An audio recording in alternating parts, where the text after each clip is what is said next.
संजय राऊत सगळं आक्षेपार्ह बोलतात. त्यांच्या प्रत्येक वाक्याची चौकशी करावी लागेल. कदाचित त्यांचं हे बोलणं आजारपणामुळे असेल. माणूस जवळ आला की कसा बेफाम बोलतो याचं उदाहरण म्हणजे संजय राऊत.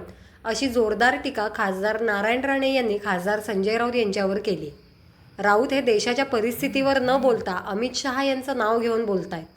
कवच कुंडलं भेटल्याचा आरोप ते करतायत. मात्र कवच कुंडलं तू का नाही घेतलीस, म्हणूनच तू उद्धव ठाकरे सेनेमध्ये राहिला आहेस, अशी टीका नारायण राणे यांनी केली.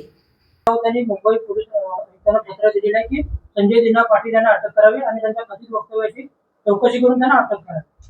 अशी चौकशी करावी तर संजयच्या प्रत्येक वाक्याची चौकशी करावी. सगळं आक्षेपार्ह बोलतो.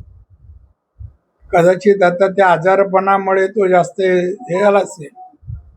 खरं सांगतो ते जे का बोलतो ना, आता मी बोलत नाही का तुम्हाला भेटला होता विचार काय तब्येत काय बोलतो एवढं टक्के आता ही त्याची आता त्या माणूस जवळ आला का कसा बेफाम बोलतो तेच आहे ते, दुसरं काय. त्यांनी असं म्हटलंय की शहांची कवच कुंडल घेऊन पुढे येऊ नका असं 6 खासदारांनी तुम्ही मला हे वाक्य कितपत योग्य आहे. तू एक MP आहेस, संपादक सोडा, MP आहे तू, अशा ह्याच्यात का बोलावं.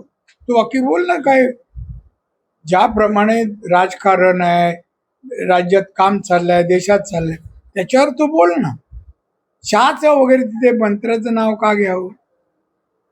कवच कुंडली कोणी घेतली, आता तू नाही घेतली, तू का राहिलायस तिथे. आहे ना कवच कुंडली कोणाची तरी सहानुभूती. ऑपरेशन टायगर मोहिमेत मुख्यमंत्र्यांची शिष्टाई देखील महत्वाची होती, कारण